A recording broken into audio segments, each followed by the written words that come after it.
Friends, Prayag institute या educational चॅनलमध्ये आपल्या सर्वांचं मनापासून हार्दिक स्वागत आहे.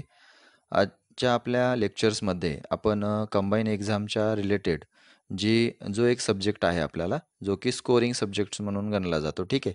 बऱ्याच जणांना तो आता स्कोरिंग वाटणारच आहे, कारण त्यामध्ये रिझनिंग टाईप किंवा इंटेलेक्च्युअल क्वेश्चन्स जे असतात, ते जास्त करून विचारलेली असतात आणि बऱ्याच जणांचा जो कल असतो, तो यामध्ये आउट ऑफ जेवढे क्वेश्चन्स असतील तेवढे आउट ऑफ घेण्याची त्यांची ही एक पद्धत असते. आता त्यामध्ये या सर्व गोष्टी करत असताना आपल्याला या 30 दिवसाच्या प्लॅनमध्ये जी गोष्ट करायची आहे, ती गोष्ट या ठिकाणी रिझनिंगच्या बाबतीमध्ये किंवा बुद्धिमत्ता आणि अंकगणित याबाबत काय करायचं आहे, कसं करायचं आहे, ती स्ट्रॅटेजी या ठिकाणी मी तुम्हाला सांगणार आहे.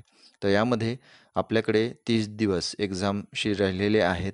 त्यामध्ये तुम्हाला डेली इथं एक टाईम पिरियड लावून तुम्हाला जवळपास जे एक्झाम्पल आहेत, ते एक्झाम्पल तुम्हाला सोडवायचे आहेत. ठीक आहे. एक टाईम लावून एक्झाम्पल सोडवायची आहेत आणि ती सोडवत असताना मी काही तुम्हाला यामध्ये काही प्रॅक्टिस पर एक नमुना सेट किंवा या ठिकाणी एक मॉडेल क्वेश्चन्स हे दाखवणार आहे आणि कशा पद्धतीने आपण ते सोडवत आहोत त्याबद्दलची सुरुवात किंवा त्यावरती एक विचार करून आपण त्याला कमी वेळ देऊन अचूकपणे आणि कमी वेळामध्ये कशा पद्धतीने सोडवायचे त्याचा देखील तुम्हाला एक थोडासा वापर किंवा कशा पद्धतीने सॉल्व करायचं आहे ते एक लक्षात घेऊन तुम्ही थोडंसं कॉन्फिडंट व्हायचं आहे आणि तुमचे जे उदाहरणं असतील आलेले ते समजून घेऊन लवकरात लवकर हे सॉल्व करून त्याचं उत्तर काढायचं आहे. कारण बरेच जण यामध्ये कंटेंट बेस प्रश्न जे आहेत कंबाईन एक्झामचे ते सोडवतात. परंतु ज्यांचा हा विषय हँड आहे तो मेरिटमध्ये जे येणारे असतात किंवा जे क्वालिफाय होतात मेनसाठी ते पूर्णपणे ते याच सब्जेक्टच्या रिलेशनमध्ये ते मेनमध्ये सिलेक्ट होत असतात. ठीक आहे. म्हणजे यामध्ये 15 क्वेश्चन्स हे याच्यावर अंकगणित आणि बुद्धिमत्तेवरती असतात. त्यामुळं जे आपण यामध्ये 15 पैकी 15 सुद्धा मार्क आपण यामध्ये घेऊ शकतो. फक्त तुमचा सराव त्यामध्ये असणं आवश्यक आहे. या 30 दिवसामध्ये हे सर्व काही होऊ शकतं. बुद्धिमत्तेचे जे काही टॉपिक्स आहेत त्यामध्ये मॉडेल पेपर आपण घेणार तर आहोतच. त्या बाबतीत तुम्ही ते पाहायचं आहे आणि तुम्हाला जे काही मार्केटमधून तुम्ही जे बुक आणलेले आहेत त्यामधली एक्झाम्पल्स हे टाईम लावून सोडवायचे आहेत. ओके. मग तुम्ही अर्ध्या तासामध्ये किंवा 20 मिनिटामध्ये किती बुद्धिमत्तेचे प्रश्न सोडवताय किंवा 10 मिनिटामध्ये किती सोडवताय, अशा पद्धतीने तुम्ही तुमचीच टेस्ट एक थोडीशी घ्यायची आहे आणि त्या ठिकाणी कुठल्या एक्झाम्पलला जास्त वेळ आपला लागतोय हे तुम्ही ठरवायचं आहे आणि हे वारंवार जर होत असेल तर असे प्रश्न जर एक्झाममध्ये आले बाय चान्स तर त्यांना तुम्ही या ठिकाणी पुश करायचं म्हणजे तो पास करायचा आहे, सोडून द्यायचा आणि पुढचे क्वेश्चन्स सोडवायचे आहेत. ठीक आहे. जेणेकरून तुमचा वेळ वाचेल आणि तेवढ्या वेळामध्ये पुढचा एखादा कंटेंट बेस्ड जो क्वेश्चन असेल तो कंटेंट बेस्ड क्वेश्चन तुम्हाला तो सोडवता येईल. ठीक आहे. तर या सर्व गोष्टी तुम्हाला लक्षात ठेवाव्या लागणार आहेत. परत एकदा मी त्या ठिकाणी सांगतो. पहिली गोष्ट म्हणजे तुम्हाला सराव तर करावाच लागणार आहे. ओके. दुसरी गोष्ट म्हणजे या ठिकाणी तुम्हाला अचूकपणेवरती भर हा द्यावा लागेल आणि तिसरी गोष्ट म्हणजे जर उत्तर मिळत नसेल आणि आपला वेळ जर जात असेल, असं जर तुम्हाला कुठे वाटत असेल, तर अशा उदाहरणांना आत्तापासूनच तुम्ही प्रॅक्टिस करताना लक्षात घ्या, की आपल्याला ही उदाहरणं जमतच नाहीत. मग ती उदाहरणं ड्रॉपच करायची किंवा पास आउट करून टाकायची. ठीक आहे. परंतु शक्यतोवर कंबाईनच्या एक्झाममध्ये असे काही प्रश्न एवढे हार्डली विचारली जात नाहीत. ती सोपीच असतात. फक्त तुम्हाला एक टाईम मॅनेजमेंट जमण्यासाठी किंवा टाईम मॅनेजमेंट जमावं एवढाच एक उद्दिष्ट या पेपरमध्ये असतो. ठीक आहे. तर ज्यांना कोणाला अंकगणिताची भीती वाटत असेल तर अंकगणिताचे 5 क्वेश्चन्स असतात आणि बुद्धिमत्तेचे 10 क्वेश्चन्स असतात. त्यामुळे तुम्ही हे 10 क्वेश्चन्ससुद्धा त्या ठिकाणी व्यवस्थित सॉल्व आउट करू शकता. फक्त तुम्ही तुमच्या स्वतःवरती विश्वास ठेवायचा आहे आणि प्रॅक्टिस जी आहे तुमची ती व्यवस्थितपणे चालू ठेवायची आहे. ठीक आहे. तर आता आपण मॉडेल पेपर बघूया आणि त्यानुसार कशा पद्धतीने सोडवलं आहे त्यामध्ये मध्ये आपण रिवाईज करूया. आता यामध्ये फर्स्ट क्वेश्चन आहे. पुढे दिलेल्या समीकरण संचातील यम या चलासाठी उचित संख्या दिलेल्या पर्यायामधून निवडायची आहे. X plus Y is equal to Z, Z plus P is equal to T, T plus X is equal to M, Y plus P plus M is equal to 100 आणि एक्सची व्हॅल्यू दिलेली आहे गिवन डाट्यामध्ये X is equal to 8 आणि पर्यायसुद्धा खाली दिलेली आहेत. आता पर्यायाकडे सरळ सरळ न बघता तुम्हाला यामध्ये लवकरात लवकर आन्सर काढायचा आहे. ठीक आहे. तर यामध्ये जे गिवन डाटा जो दिलेला असतो तो गिवन डाटा तुम्हाला शक्यतोवर पायऱ्यानुसार दिलेला असतो. पायऱ्यानुसार म्हणजे त्यांचा क्रम तुम्हाला उत्तर काढताना तो मदतशीर ठरत असतो कारण त्यांनाही तुमचा एवढा जास्त वेळ घालवायचा नसतो. ठीक आहे. X plus Y is equal to Z ही व्हॅल्यू जी आहे झेडची ती झेड प्लस पीमध्ये म्हणजेच टीच्या व्हॅल्यूमध्ये पुट करायची आहे. म्हणजे T is equal to X plus Y plus P हे या ठिकाणी होणार. पुन्हा टीची जी व्हॅल्यू आलेली आहे ती तिसऱ्या समीकरणामध्ये मांडायची आहे. म्हणजे कुठल्या T plus X is equal to M म्हणजे M is equal to X plus Y plus P plus X म्हणजे एमची व्हॅल्यू या ठिकाणी शेवटी ही होणार. इथे आता एमची व्हॅल्यू जी आहे ती एमची value X plus Y plus P plus X अशी झालेली आहे.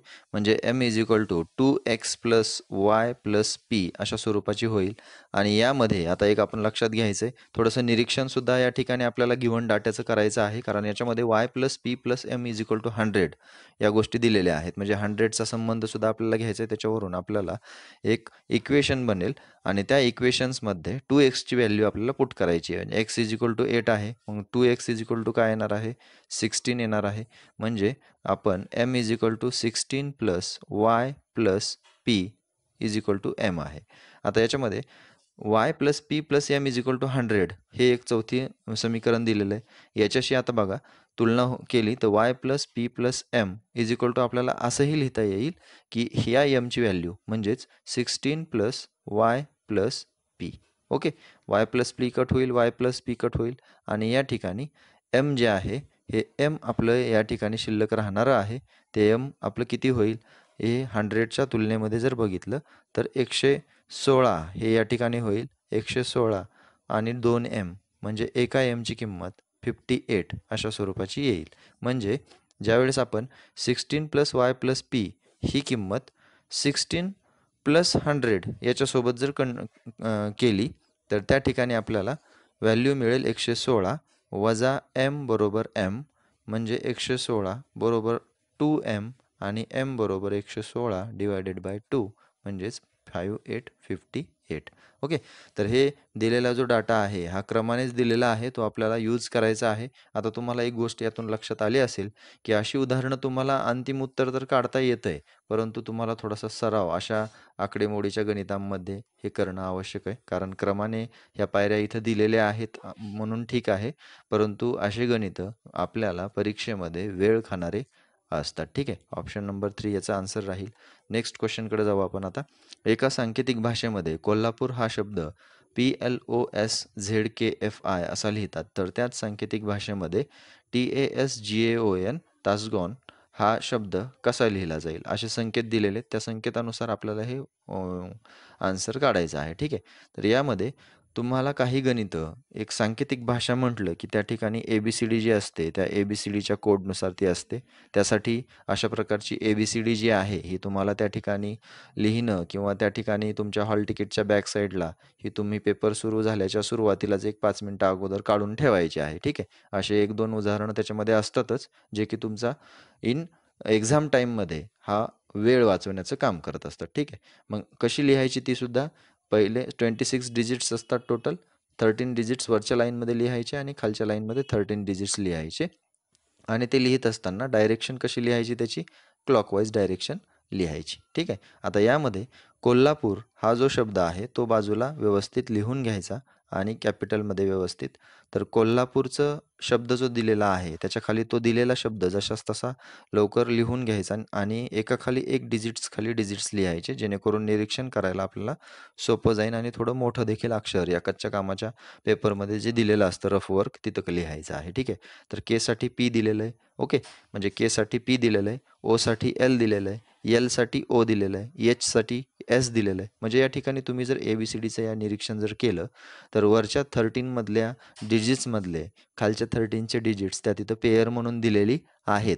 पहिले सुरुवातीचे 2-3 चेक करायचे, शेवटचे 2-3 चेक करायचे किंवा सगळेच जरी चेक करून घेतले तरी तुमचं हे खूप बेटर राहील. कधी-कधी काय करतंय की शेवटचे 3 किंवा शेवटचे 4 असे जर 8 डिजिट असतील तर पहिले 4 आणि शेवटचे 4 हे थोडंसं वेगवेगळं याच्यामध्ये काहीतरी केलेलं असतं. ठीक आहे, तर असं काही या ठिकाणी होऊ नये यासाठी आपण थोडंसं घाई न करता हे पूर्णपणे चेकआउट करायचं आहे. आणि कोल्हापूर हा जो शब्द अशा पद्धतीने बनला आहे तोच शब्द या तासगावसाठी करायचा आहे. आणि तासगावचं आपण जर बघितलं तर या ठिकाणी टीसाठी येणारा आहे G, एसाठी येणार आहे Z, एससाठी येईल H, जीसाठी पुन्हा T, एसाठी Z, पुन्हा ओसाठी L आणि एनसाठी M. जर हा पर्याय या ठिकाणी बघितला तर तो पर्याय आपल्याला सेकंड नंबरला आलेला दिसेल. म्हणजे या ठिकाणी आपला ऑप्शन नंबर 2 हे त्या ठिकाणी आन्सर राहणार आहे. त्यासाठी तुम्हाला या क्वेश्चनमधून एकच गोष्ट लक्षात ठेवायची की विदिन 5 मिनिट्स तुम्हाला हे एक्झाम्पल जे आहे हे पूर्णपणे सोडवता येण्याकरिता एक्झामच्या अगोदर 2 मिनटं सुरू होण्याच्या अगोदर ABCD सुद्धा तुम्हाला ही करून ठेवायची. एक्झाम्पल येऊ किंवा न येऊ. ठीक आहे. नेक्स्ट एक्झाम्पलकडे जाऊया. 4 विद्यार्थ्यांची उंची WXYZ अशी आहे आणि 2x is equal to W plus Z, 2W is equal to X plus Y, 2Y is equal to W. तर त्यांच्या उंचीनुसार क्रम कसा आहे ते या ठिकाणी ठरवायचे. पर्याय दिलेली आहेत. आता त्यामध्ये महत्त्वाची गोष्ट म्हणजे पुन्हा एकदा फर्स्ट एक्झाम्पल जे आपण बघितलं होतं अगदी त्याच स्वरूपाचं हे एक्झाम्पल आहे. यावरून लक्षात घ्या 2y is equal to W आहे. म्हणजे या ठिकाणी W जो आहे हा y पेक्षा कसा ठरलेला आहे? मोठा ठरलेला आहे. कारण ज्यावेळेस 2y गुणाकार म्हणजे y ची दुप्पट आपण करू त्यावेळेस W येणार. म्हणजे निश्चितच या ठिकाणी W कसा असणार? मोठा असणार. ओके. पुढे नंतर सेकंड गिव्हन डाटामध्ये जाऊया आपण. 2W is equal two plus x plus Y. आता एक्स आणि वाय या दोघांची बेरीज ही 2Wच्या बरोबरीची आहे. म्हणजे या ठिकाणी आपण जर इथं लक्षात घेतलं तर 2Wची जर किंमत ही पुन्हा आपण 2y is equal to W आहे. ओके. याच Wची किंमत आपण या 2W is equal to X plus वायमध्ये जर टाकली म्हणजे कसं तर 2 into 2y is equal to X plus Y. आता 2 गुणिले 2y इथं 4y बरोबर एक्स प्लस वाय होईल. म्हणजे 4y. आता हे प्लसमधलं y आहे ते इकडं मायनसमध्ये येईल बरोबर चिन्हाच्या इकडं आणि एक्सची व्हॅल्यू जर काढली तर या ठिकाणी 3y ही या ठिकाणी राहणार आहे. म्हणजे y पेक्षा एक्ससुद्धा काय झालेला आहे? मोठा झालेला आहे. आता या दोन कंडिशन आपल्याला माहीत झाल्या. कुठल्या? y पेक्षा मोठा आहे W आणि y पेक्षा मोठा आहे x. मग आता आपण या एक्झाम्पलमध्ये सगळेच शोधत बसायची गरज नाही. त्यामध्ये ऑप्शन वाईज जर आपण बघितलं तर ऑप्शनमध्ये y पेक्षा मोठा W आहे. आता y पेक्षा मोठा W कुठे आहे? तर फर्स्ट नंबरच्या ऑप्शनमध्ये नाही आहे त्यामुळं हा ड्रॉप झाला. दुसऱ्या ऑप्शनमध्ये आहे त्यामध्ये तो एक आपण लक्षात घेऊ. तिसऱ्या याच्यामध्ये सुद्धा y पेक्षा W मोठा आहे तो पण आपण लक्षात घेऊ. चौथ्या ऑप्शनमध्ये y पेक्षा W मोठा नाही आहे त्यामुळं पहिला आणि चौथा इथं एलिमिनेट झालेला आहे. 50% तुमचे ऑप्शन्स राहिलेले आहेत. एकतर आन्सर 2 असेल किंवा 3 असेल. ठीक आहे. मग यामध्ये पुढे आपण y पेक्षा x मोठा आहे. मग y पेक्षा x मोठा आहे परंतु ऑप्शन 3 मध्ये x पेक्षा y मोठा झालेला या ठिकाणी दिसत आहे. त्यामुळे निश्चितच ऑप्शन नंबर 3 हे आपला आन्सर नसेल. त्यामुळे ऑप्शन नंबर 2 हे आपलं या ठिकाणी आन्सर लागणार आहे. काही विद्यार्थी पूर्ण आन्सर काढत बसतात.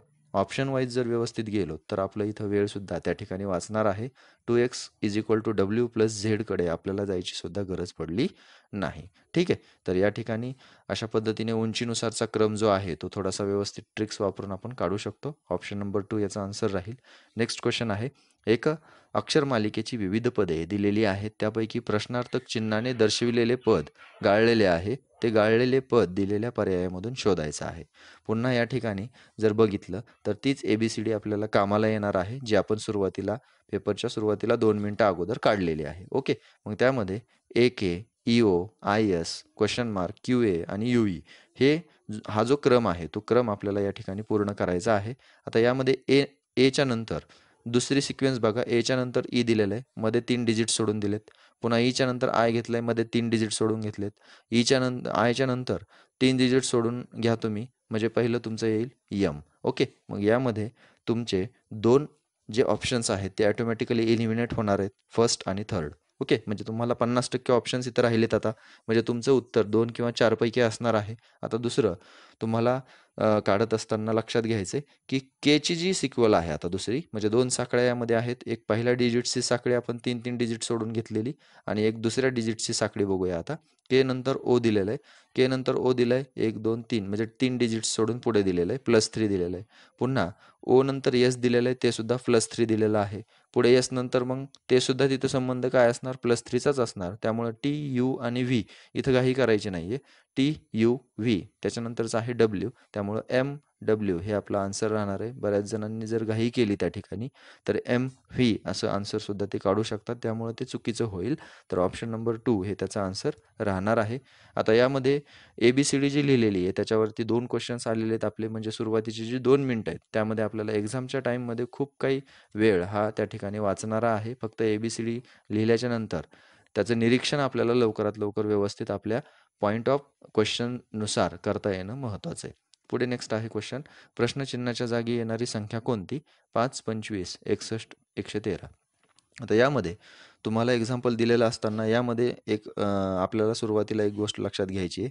यामध्ये वर्गसंख्या आहेत का घनसंख्या आहेत का मूळ संख्या आहेत, ठीक आहे, का समसंख्या आहेत, या सर्व गोष्टी तुम्ही ताडून बघायच्या आहेत सुरुवातीला. आणि ज्यावेळेस तुम्हाला वर्ग घन हे 20-20 पर्यंत 25-25 पर्यंत पाठ असतील किंवा मूळ संख्या कोणत्या आहेत या सर्व पटकन माहीत असतील तर या सर्व गोष्टी निरीक्षणांती समजून येणारच आहेत. पण तसं जर काही नाही दिसलं तर त्यामध्ये सरळ सरळ एक महत्त्वाची गोष्ट या ठिकाणी करायची, ती की आपण नेहमी करतो. त्यामध्ये 5, 25, 61 आणि 113 हे लिहून घ्यायचं प्रॉब्लेम, आणि त्यामध्ये 5 आणि 25 यांच्यामधला डिफरन्स खाली लिहायचा. ठीक आहे. प्रत्येक गणितामध्ये जवळपास हाच क्लू या ठिकाणी वापरण्यात आलेला असतो. 25मधून 61मधून 25 वजा करायचे पुन्हा 36 राहतात. 113मधून 61 वजा करायचे 52 राहतात. आता पुढे ही साखळी काढून ठेवायची, परंतु त्या ठिकाणी जे 52च्या पुढे काय लिहायचं आहे त्याला राऊंड अप करून ठेवायचं, आणि पुन्हा यानंतर काही क्लू जर नाही भेटला किंवा क्लूची गरज नाही आहे, परत यांचा डिफरन्स करून बघायचा. ओके. 20मधून 36 गेले इथे 16 राहतात. 36मधून 52मधून 36 गेले इथे 16 राहतात. म्हणजे निश्चितच 52च्या पुढची या राऊंडमध्ये जी संख्या असणार त्याच्यातला आणि 52मधला डिफरन्स हा सुद्धा 16च असणार. मग डिफरन्स 16 आहे म्हणजे ही संख्या या ठिकाणी 68 येणार. म्हणजे 52 प्लस 16 इज इक्वल टू 68, आणि 68 ज्यावेळेस आपण 113मध्ये मिसळतो त्यावेळेस याचा आन्सर होतं 181. ओके. ऑप्शनकडे जायची गरज आता पडेल आपल्याला. ऑप्शन नंबर 4 त्याचा आन्सर राहणार आहे. आता नेहमी ही गोष्ट या ठिकाणी लक्षात ठेवायची, एक वेळेस फरक काढला तर पुन्हा दुसऱ्या वेळेस सुद्धा आपल्याला फरक त्याचा काढता येतो. कधी आता इथे फरक सगळ्यांचा 16-16 आलेला आहे त्याच्यामुळे तो सेम ठरलेला आहे. ओके. परंतु कधी कधी काय होतं, हा पटीत येतो. फरक जो आहे हा पटीत येतो. म्हणजे फरक पहिल्यांदा जर 7 आला तर दुसऱ्यांदा 14 येतो, तिसऱ्यांदा 21 येतो. मग चौथ्या वेळेस तुम्हाला नक्कीच त्या ठिकाणी किती घ्यावं लागणार? 28 हे त्या ठिकाणी घ्यावं लागणार आहे. ओके. अशाच पद्धतीने जे एक्झाम्पल असतात ते कधी कधी परीक्षेमध्ये सुद्धा येतात. नेक्स्ट क्वेश्चनकडे जाऊया. मित्राने पाठविलेल्या सांकेतिक संदेशातील काही शब्दांचे मेलविनने पुढील प्रकारे विसंकेतन केलेले आहे. त्याच्यामध्ये आता एक कोड दिलेले आहेत पहा. झाल्प्ट ट्रेनम म्हणून त्याला एनर्जी प्ले नाव दिलं आहे. पुन्हा ट्रेनम ड्रिक म्हणून प्लेग्राऊंड दिलं आहे. ट्रेनम आस्की प्ले टाईम दिलं आहे. जर त्याला पुढील पर्याय उपलब्ध असतील तर सम टाईम या शब्दासाठी कोणता पर्याय आहे ते त्यांनी विचारलेलं आहे. आता यामध्ये महत्त्वाची गोष्ट लक्षात घ्या. सांकेतिक संदेश दिलेला आहे ना, तर यामध्ये सांकेतिक संदेश काहीतरी दिलेला असतो. तिन्हीचं निरीक्षण करायचं, त्यामध्ये सेम सेम वर्ड कुठं आहे बघायचं आहे. तिन्ही याच्यामध्ये प्ले हा जो शब्द आहे तो सेम आहे. ओके. मग प्लेसाठी तिन्हीही इकडल्या सांकेतिक भाषेमध्ये दिलेले शब्द देखील सारखेच असणार. ओके. मग त्यामध्ये सारखेच कसे असणार, तर प्लेसाठी TRINEM हा शब्द तिन्हीही सांकेतिक शब्दांमध्ये आहे, तो त्याला अंडरलाईन करून घ्यायचं. राहिलेला जो भाग आहे तो त्या इतर शब्दांसाठी असणार. म्हणजे ZALF हा शब्द एनर्जीसाठी राहील. DRIK हा शब्द ग्राउंडसाठी राहील. टाईम शब्द हा ASKY आस्कीसाठी राहील. आपल्याला विचारलेला आहे सम टाईम. समसाठी आलेला आहे आपल्याकडं सम या शब्दासाठी आपल्याकडं कुठला शब्द येणार? आता सम तर आपल्याला वरच्या तिन्हीमध्ये दिलेला नाही आहे, त्यामुळं नक्कीच यांच्यापेक्षा तो कसा असणार? वेगळा असणार. त्यामुळं ऑप्शन वाईज आपण तो आता चेक करायचा आहे. परंतु टाईम यासाठी आपल्याकडं ASKY हा शब्द आलेला आहे. ASKY आपण चेक करायचा आहे. ऑप्शन पहिल्यामध्ये आहे, परंतु ZAF हे जे आहे हे एनर्जीसाठी आहे. त्यामुळं ऑप्शन फर्स्ट या ठिकाणी ड्रॉप होणार आहे. ठीक आहे. त्यानंतर तिसरा ऑप्शनसुद्धा या ठिकाणी ड्रॉप होणार आहे. आणि चौथ्या ऑप्शनमध्ये काय दिलेलं आहे? DRIK ASCII. DRIK कशासाठी आहे? ग्राउंडसाठी देण्यात आलेलं आहे. त्यामुळं राहिला ऑप्शन आपला 2 हे नक्की त्याचा आन्सर असणार आहे. अशा पद्धतीने ऑप्शन वाईजसुद्धा काही काही उदाहरणं असतात आपल्याला, ती सोडवायची असतात. ती फक्त तुमच्या निरीक्षण शक्तीवरती अवलंबून आहे की तुम्ही या सांकेतिक संदेशातील निरीक्षण करून त्या त्या शब्दासाठी कुठला कुठला कोड हा लवकरात लवकर बाहेर काढता येतो. ठीक आहे. नेक्स्ट क्वेश्चन पुन्हा बघूया. खालील समीकरण बरोबर येण्यासाठी दोन गणितीय चिन्ह आपापसात बदलणे आवश्यक आहेत आणि ती कोणती आहेत ती ओळखायची आहेत. तर त्यामध्ये 12 divided by 2 minus 6 into 3 plus 8 is equal to 16 आहे. आता ही पदावली जी आहे ही पदावली आपल्याला सोडवून बघायची आहे. कशी सोडवून बघायची आहे तर ऑप्शनमध्ये दिलेले जे चिन्ह आहेत ते चिन्ह अदलाबदली करून. ओके, म्हणजे बेरीज असेल तर भागाकार टाकायचा, भागाकार असेल तर बेरीज टाकायची, वजाबाकी असेल तर बेरीज टाकायची ऑप्शन 2 नुसार. नंतर ऑप्शन 3 नुसार गुणाकार असेल तर बेरीज, बेरीज असेल तर गुणाकार. हे सर्व चिन्ह बदलून बघायची आहेत. त्यासाठी तुम्हाला या ठिकाणी मनाचा कॉन्फिडन्स लूज न करता फास्ट आन्सर काढण्याचा प्रयत्न करायचा आहे. फर्स्ट ऑप्शन घ्यायचा आणि त्यामध्ये 12 plus 2 minus 6 into 3 divided by 8 अशा पद्धतीने आपण त्याचे जे साईन चेंज केले ऑप्शन फर्स्टनुसार, तर त्याचा आन्सर जे बघितलं तर या ठिकाणी कंचे भागू भेव. आता पदावली जी असते ही कंचे भागू भेव या नियमानुसार सोडवावी लागते. कंचे म्हणजे कम म्हणजे कंस, कंसाचा भागाकार, पहिल्यांदा भागाकार करायचा, पुन्हा गुणाकार करायचा, पुन्हा बेरीज करायची, पुन्हा वजाबाकी करायची. आता या ठिकाणी भागाकार करायचं म्हटलं किंवा गुणाकार करून जरी भागाकार करायचं म्हटलं, साहित्रिक 18 होतं आणि 18ला 8ने भाग जात नाही, त्यामुळं त्या ठिकाणी आपल्याला ती पदावली पुढे नेता येणार नाही. त्यामुळं पहिला ऑप्शन या ठिकाणी थोडासा आपला रॉंग आहे. ठीक आहे, नेक्स्ट ऑप्शनकडे जायचं. नेक्स्ट ऑप्शनमध्ये मायनसचं प्लस आणि प्लसचं मायनस हे साईन चेंज करायचे आणि त्यानुसार 12 डिवायडेड बाय 2 मायनसचं प्लस करायचं, प्लस 6 इंटू 3 प्लसचं मायनस करायचं 8 इज इक्वल टू 16 अशा पद्धतीची पदावली मिळेल. 12/2 अधिक 6 गुणिले 3 वजा 8 बरोबर 16. आता ही सोडवायची आहे आणि डावी बाजू आणि उजवी बाजू जर 16-16 आली तर आपली पदावली बरोबर आहे आणि आपण वापरलेली चिन्हसुद्धा बदलून ती बरोबर आहेत असं म्हणूया. कंचे भागू भेवच्या नियमानुसार पदावली सोडवली तर 12/2 याचा आन्सर आलं 6 प्लस 6 इंटू 3 साहित्रिक 18 वजा 8 बरोबर 16. आता बेव, आता शेवटचा कंचे भागू बेव, भागाकार झाला, गुणाकार झाला, बेरीज आणि वजाबाकी आपण आता करूया. मग यांचं 24 minus 8 is equal to 16, 16 is equal to 16. डावी बाजू बरोबर उजवी बाजू या ठिकाणी बरोबर आली. ऑप्शन 2 हे आपला आन्सर या ठिकाणी राहणार आहे. नेहमीच्या कंबाईन एक्झाम असेल, STI असेल, PSI असेल, त्यांच्यामध्ये भरपूर वेळेस या पदावल्या विचारण्यात आलेल्या देखील आहेत. पुढे प्रश्नचिन्हाच्या जागी कोणती संख्या येईल हे आता ओळखायचे. सर्कलमध्ये आकडे दिलेले आहेत, त्यामध्ये त्यांचा संबंध त्या आकड्यांशी आहे तो आपल्याला शोधायचा आहे आणि हे कमी वेळामध्ये शोधावं लागतं. त्यासाठी आपल्याला अचूक सराव असणं खूप आवश्यक आहे. तुम्ही अशी 25 जरी उदाहरणं एखाद्या बुकमधून जर सोडवली तर तुम्हाला लक्षात येऊन जाईल की या उदाहरणांमध्ये नेमकं काय करायचं असतं. ठीक आहे, कारण एखादी अशी कुठलीही ट्रिक्स नाही आहे की हे उदाहरण तुम्हाला सांगता येईल, परंतु सरावाअंती हे तुमच्या माइंडमध्ये ॲटोमॅटिकली सेटअप होऊन जाईल की हे कसे सोडवायचे असतात. पण आपण आता हे सोडवताना इथं काय केलं ते बघूया. ओके, यामध्ये 21 असेल, +7 असेल, +16 असेल, +26 असेल, या सर्वांची पहिल्यांदा बेरीज करून बघूया. त्या सर्वांची जर बेरीज केली तर या ठिकाणी त्याचा आन्सर येतं 70. 70 आणि मधल्या 34चा काय रिलेशन येतं आहे तर 70च्या हाफ जर केलं तर 35 होतं आणि 35मधून जर 1 मायनस केलं तर 34 होतं. म्हणजे या ठिकाणी अशा पद्धतीचा संबंध लागला आहे. पण आता दुसऱ्या आकृतीमध्ये जर तोच संबंध असेल तर आपला जो आपण जी हिंट लावलेली आहे ती आपल्या कामाची आहे असं आपण समजू शकतो. परंतु या सर्व क्रिया आपल्याला फास्ट करायच्यात कारण त्या मूलभूतच क्रिया आहेत. 27 + 14 + 28 + 15 यांची जर आपण बेरीज केली तर त्या बेरजेमध्ये 19, 5, 24, 2, 3, 4, 5, 6, 7 आणि 8 म्हणजे 84 याचं जर हाफ केलं तर त्या ठिकाणी 41 येतं आणि हे 42 येतं आणि 42मधून 1 मायनस जर केलं तर त्या ठिकाणी 40 येतं. याचा अर्थ आपण ज्या पद्धतीने सर्वांची बेरीज करून त्याला हाफ करून त्यातून -1 केलेला आहे, हा फॉर्म्युला पहिल्या 2 आकृत्यांना लागू झाला. याचा अर्थ तिसऱ्या आकृतीला सुद्धा तो लागू होणार आहे. आणि अशा पद्धतीने जर आपण त्यांची बेरीज जर केली 140 + 119 + 90 + 91 तर ही जर बेरीज केली तर या बेरजेचं जे उत्तर आहे ते 440 येणार आहे. त्याची हाफ करायची 220 येईल. त्या 220मधून पुन्हा 1 मायनस करायचा, घाई करायची नाही. 219 हे आपला आन्सर येईल. ऑप्शन नंबर 3 हे या ठिकाणी आपला आन्सर राहणार आहे. तर आता तुम्हाला लक्षात आलं असेल की या गणितामध्ये काय केलं आहे की सगळ्या बाहेरच्या अंकांची बेरीज केलेली आहे. कधी कधी कसं असतं वर्गसंख्या नसतील किंवा घनसंख्या नसतील तर त्याच्यामध्ये समोरासमोरील संख्यांचा डिफरन्स आणि त्यांचा गुणाकार मधली संख्या दिलेली असते. उदाहरणार्थ 21 आणि 26 यांची वजाबाकी 5 आहे.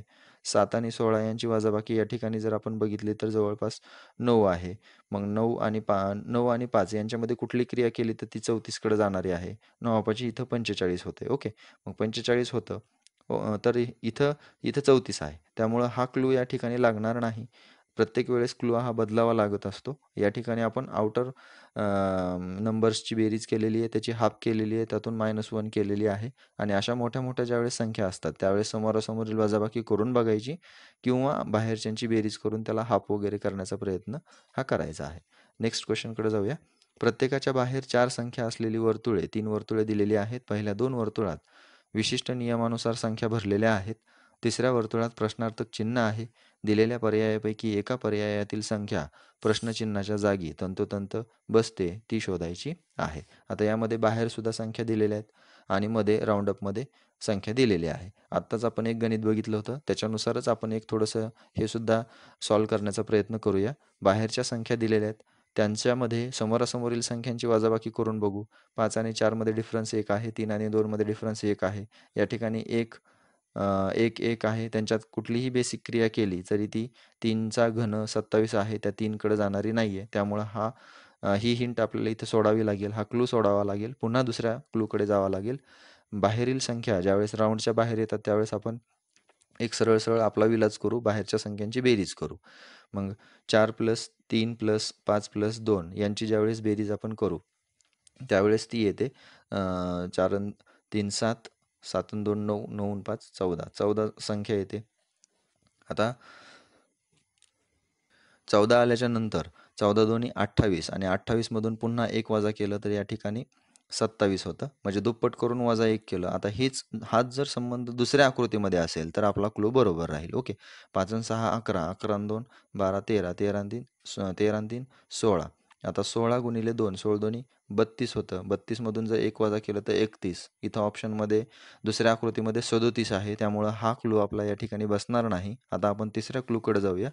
जर राऊंडच्या बाहेर जर संख्या ह्या छोट्या-छोट्या असतील, 1 डिजिटमधल्या संख्या असतील, तर शक्यतोवर त्यांचा वर्गांची बेरीज ही करून बघायची. आता हा एक सर्वात महत्त्वाचा क्लू इथं आहे, की राऊंडच्या बाहेर जर संख्या या छोट्या-छोट्या असतील, 5च्या आत असतील किंवा 10च्या आत असतील आणि शिवाय एक आकडे असतील, तर त्यामध्ये त्यांचा वर्ग करून बेरीज करायची. 4चा वर्ग आहे 16, 3चा वर्ग आहे 9, 5चा वर्ग आहे 25 आणि 2चा वर्ग आहे 4.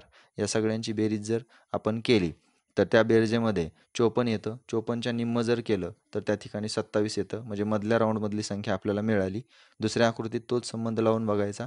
5चा वर्ग आहे 25, पुन्हा नंतर 9चा वर्ग आहे 6चा वर्ग आहे 36, 2चा वर्ग आहे 4 आणि 3चा वर्ग आहे 9. यांची बेरीज जर करून बघितली तर यांची बेरीज केली तर 74 हे त्या ठिकाणी आन्सर येतं आहे. 74ची जर आपण निम्मी केली तर त्या ठिकाणी आपला आन्सर येतं 37. म्हणजे सेकंड राऊंडमध्ये किंवा सेकंड जे दिलेला आहे तो संबंध आपला या ठिकाणी बसलेला आहे. म्हणजे क्लू आपला काम करत आहे किंवा योग्य आहे. तिसऱ्या आकृतीमध्ये सुद्धा तशाच पद्धतीनं करायचं. 2चा वर्ग 4, 2चा वर्ग 4, 5चा वर्ग 25, 9चा वर्ग 81 यांची बेरीज करायची. 114 येतं. 114चं निम्म करायचं. 2ने डिवाईड करायचं त्याला. 57 आपला आन्सर येतं आहे. ऑप्शनमध्ये बघायचं. ऑप्शन 57 4 नंबरचा ऑप्शन आहे. अशा पद्धतीने या ठिकाणी आपण एकदम लवकरात लवकर क्लू पटपट बदलून या ठिकाणी आन्सर्स काढायची आहेत. त्याला तुमचा सराव थोडासा कामाला येणार आहे. त्यामुळं या ठिकाणी 30 दिवसाच्या नियोजनाच्या व्हिडिओमध्ये सुद्धा मी तुम्हाला सांगितलं होतं, की रिझनिंगचे काही क्वेश्चन्स असतील. यामध्ये दररोज डेली तुम्ही टाईम लावून एक 15 ते 20 क्वेश्चन्स सोडवण्याचा सराव हा करा. कारण हे हातचे मार्क असतात. तुम्हाला कंटेंट जरी आउट ऑफ पडलं, तरी बरेच विद्यार्थी असे असतात, की ते रिझनिंगमध्ये किंवा या बुद्धिमत्ता आणि अंकगणितमध्ये खूप पटकन आन्सर काढून त्या ठिकाणी ते स्कोअर मिळवतात आणि मेरिटमध्ये येतात. ठीक आहे. आपल्याला मेरिटमध्ये येण्यासाठी या गोष्टी करणं आवश्यकच आहे. पुढे लास्ट क्वेश्चन आपण बघूया. मंचावरती ए, बी, सी व डी या 4 राजकीय पक्षांच्या प्रवक्त्यांना बसविण्याची जबाबदारी श्री गर्ग यांच्यावरती आहे. या प्रवक्त्यांबरोबर एक समन्वयक सुद्धा ठेवलेला आहे. समन्वयकासह प्रवक्त्याची नावे जेरे, हमीद, खेमू, थापा व पटेल अशी आहेत. समन्वयकाने मधल्या म्हणजेच तिसऱ्या आसनावरती बसायला हवे. सी या पक्ष प्रवृत्त्याला डी या पक्षाच्या प्रवक्त्याच्या शेजारी बसायचे नाही. आता आपण डायरेक्टली हे उदाहरण वाचत बसण्यापेक्षा डायरेक्टली सॉल्व्ह करूया, म्हणजे आपला तेवढाच वेळ थोडासा वाचेल. समन्वयकाने मधल्या म्हणजेच तिसऱ्या आसनावरच बसायला हवे. आता 4 पक्षप्रवक्ते आहेत. 4 पक्षप्रवक्ते असे आहेत, की त्यामध्ये एक समन्वयक सुद्धा आहे, म्हणजे एकूण झाले 5. 5 जणांची नावं सुद्धा वरती दिलेली आहेत. पण ती 5 जणं त्यामध्ये समन्वयक कोण हे आपल्याला विचारलेलं आहे. सगळ्यात शेवटी बघा कोण समन्वयक आहे म्हणून. ओके. कारण या प्रश्नांमध्ये विचारलंय काय हे सुद्धा सर्वात महत्त्वाचं आहे, ते लक्षात घ्यायचं अगोदर.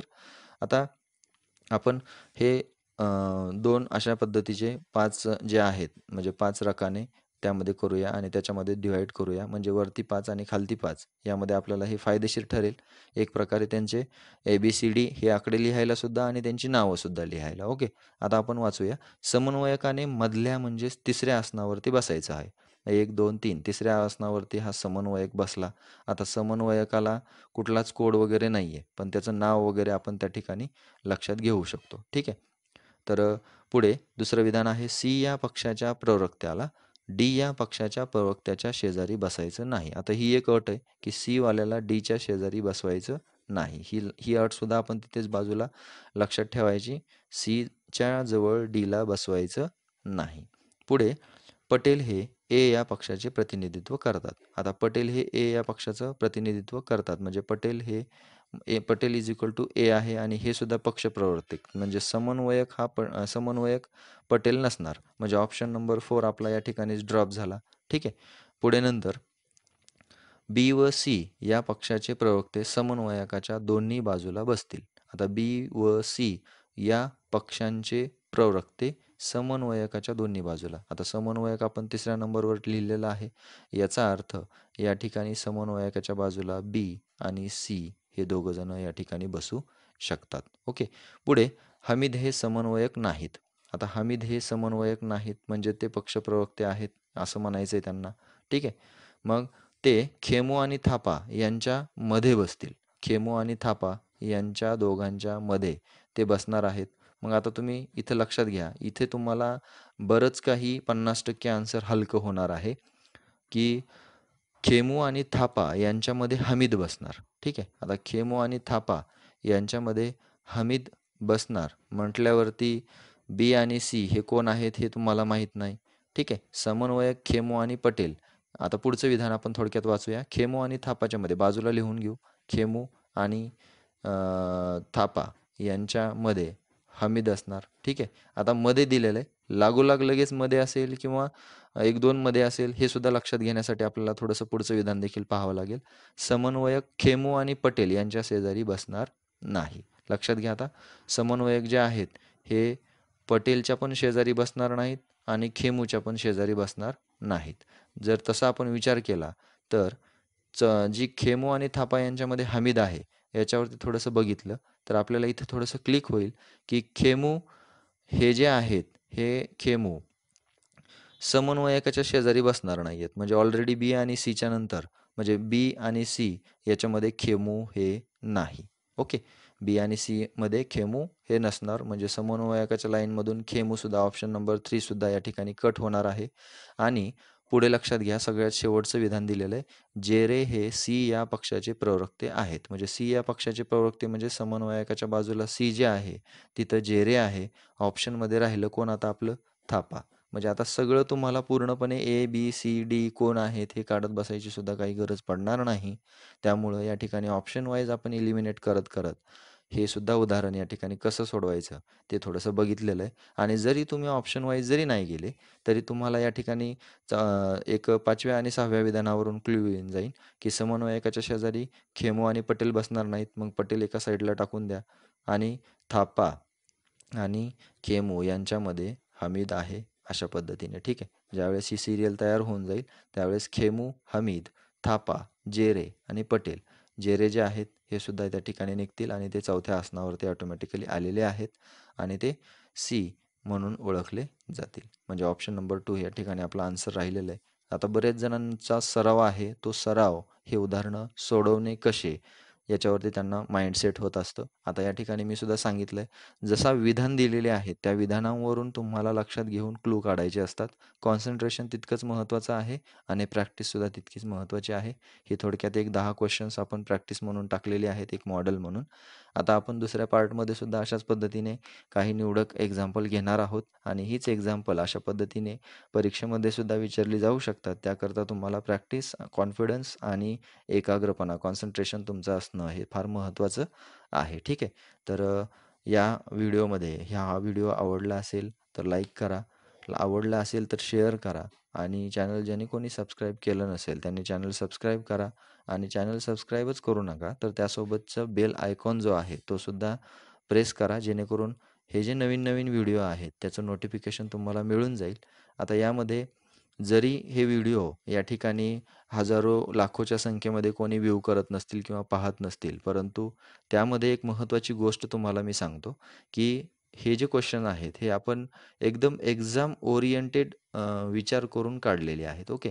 तर त्यासाठी असं होऊ नये, की जसं CDPOच्या एक्झाममध्ये जे करंट अफेअर्स आपण टाकलेले होते, त्याच्यातील जवळपास 4 करंट अफेअर्स हे आपल्याला प्रीच्या एक्झाममध्ये आलेले आहेत. ओके. त्यामुळे ज्यांनी जे पाहिलेले होते त्यांचे हे 4च्या 4 करंट अफेअर्सची क्वेश्चन्स अतिशय बरोबर आलेली आहेत. त्यामुळं तसं होऊ नये याकरता आपला वेळ थोडासा जाईल, परंतु एक कॉन्फिडन्स वाढवण्यासाठी, प्रॅक्टिस करण्यासाठी थोडंसं आपण या एक क्वालिटी मटेरियलकडं पाहणं सुद्धा आवश्यक असतं. ठीक आहे. तर भेटू आपण आपल्या या पुढच्या लेक्चर्समध्ये. तोपर्यंत have a nice day. Bye bye and thank you.